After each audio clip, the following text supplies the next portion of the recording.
నమ్మకంగా ఎదుర్కోవాలి అని అంటే రోసయ్య గారిని గుర్తు తెచ్చుకోవాలి అని అంత బలంగా వారి ముద్ర చట్టసభల మీద వేసినరు. అలాంటి రోసయ్య గారి వర్ధంతి కార్యక్రమంలో చాలామంది మిత్రులను, ఎందుకంటే 2007 నుంచి 2014 వరకు రాష్ట్రంలో భిన్నమైన పరిస్థితులు, 2014 తర్వాత 2 రాష్ట్రాలుగా అవతరించిన తర్వాత చాలామంది మిత్రులను కలుసుకోలేకపోయినాము. ఈరోజు మిత్రులందరినీ కలుసుకోవడం, ముఖ్యంగా ఆర్యవైశ్య సమాజానికి నేను ఒక విశ్వాసాన్ని, నమ్మకాన్ని ఇయ్యదలుచుకున్నాను. ఈ రాష్ట్రం యొక్క ఆర్థిక ఎదుగుదల మీ చేతుల్లో ఉంది. ఈ రాష్ట్రం రాణించాలి, ఈ రాష్ట్రం రాణించాలి, ఈ రాష్ట్రం అభివృద్ధి పదం వైపు నడవాలి, ఈ రాష్ట్రంలో ఆర్థికంగా బలపడాలి అని అంటే మీరే కష్టపడాలి. మీరే ఈ తెలంగాణ బ్రాండ్ అంబాసిడర్లు. ఈ తెలంగాణ ఆర్థిక రంగంలో రాణించాలి అంటే మా ఆర్యవైశ్య మిత్రులు ఇంకా 1 గంట అదనంగా పని చేయాలి. ఈ పని మీకోసం కాదు, ఈ రాష్ట్రం కోసం చేయాల్సిన అవసరం ఉంది. అందుకే రాష్ట్రం ఆర్థిక రంగంలో రాణించాలి అని అంటే మీ అందరూ ముందు బాగానే ఉండాలి.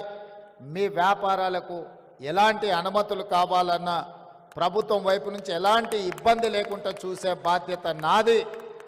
అదేవిధంగా రాజకీయాలలో కూడా ఆర్యవైశ్యులకు తప్పకుండా పార్టీ సముచితమైన స్థానం ఇస్తుంది.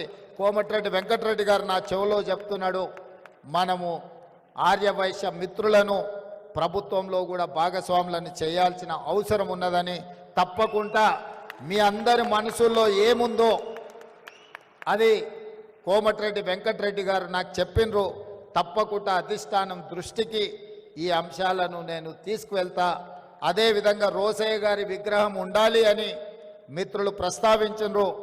100% రోసయ్య గారు ఒక సందర్భంలో వారు ముఖ్యమంత్రిగా ఉన్నప్పుడు చంద్రబాబు నాయుడు గారితో కలిసి నేను వారి ఇంటికి వెళ్ళిన ఒక రిప్రజెంటేషన్ తీసుకెళ్ళి వారితో మాట్లాడుతూ ఆ రోజు తెలంగాణ ఉద్యమానికి సంబంధించిన అంశాలు ప్రస్తావనకు వచ్చినప్పుడు రోసయ్య గారు ఒక మాట చంద్రబాబు నాయుడు గారికి చెప్పారు, చూడయ్య చంద్రబాబు, నాకు చీరాలలో అక్కడ ఏమీ లేదు, 50 సంవత్సరాల క్రితం అక్కడ ఉన్నది అమ్ముకొని హైదరాబాద్కు వచ్చి అమీర్పేట్ ప్రాంతంలో ఇల్లు కట్టుకున్నా.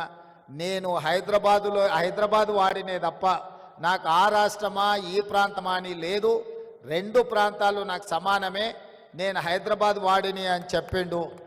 ఈరోజు నికార్సైన హైదరాబాద్ ఎవరైనా ఉన్నారంటే రోసయ్య గారు అని చెప్పి నేను సంపూర్ణంగా విశ్వసిస్తున్నా. అలాంటి నికార్సైన హైదరాబాదీ రోసయ్య గారికి హైదరాబాద్ నగరంలో విగ్రహం లేకపోవడం అనేది లోటు. తప్పకుండా రాష్ట్ర ప్రభుత్వం ఒక మంచి ప్రాంతాన్ని మీరు చూసి ప్రభుత్వానికి సూచన చేయండి. మా ఆర్ఎండ్బి శాఖ మంత్రి కోమటిరెడ్డి వెంకటరెడ్డి గారికి ఏ ప్రాంతంలో రోసయ్య గారి విగ్రహం పెడితే బాగుంటుందో ఒక ప్రాంతాన్ని సూచన చెయ్యండి. తప్పకుండా రోసయ్య గారి రాబోయే 4వ వర్ధంతి లోపులోనే రోసయ్య గారి విగ్రహాన్ని మనం పెట్టుకుందాము.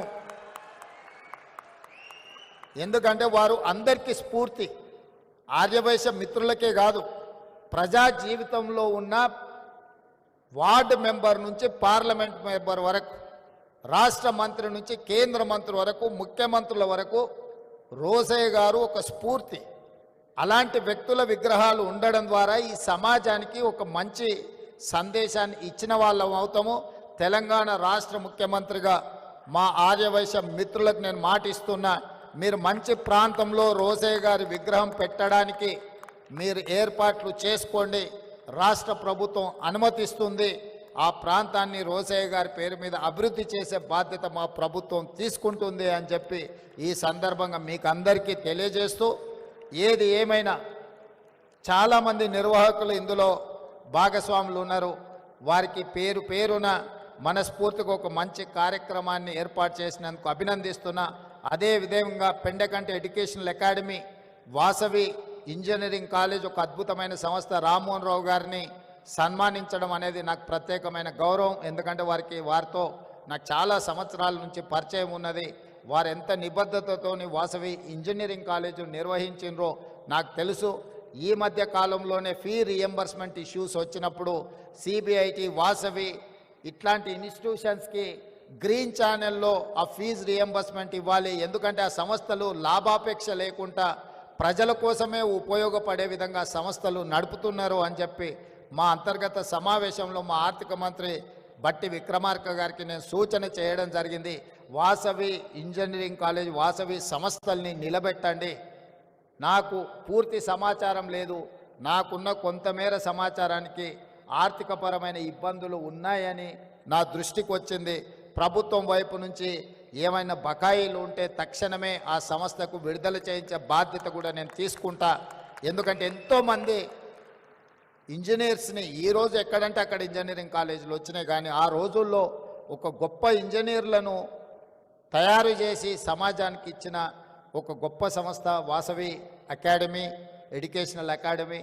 తప్పకుండా వాసవి ఎడ్యుకేషనల్ అకాడమీని తప్పకుండా పునరుద్ధరించడానికి అవసరమైన సహకారాన్ని అందించడానికి కూడా రాష్ట్ర ప్రభుత్వం సిద్ధంగా ఉన్నది.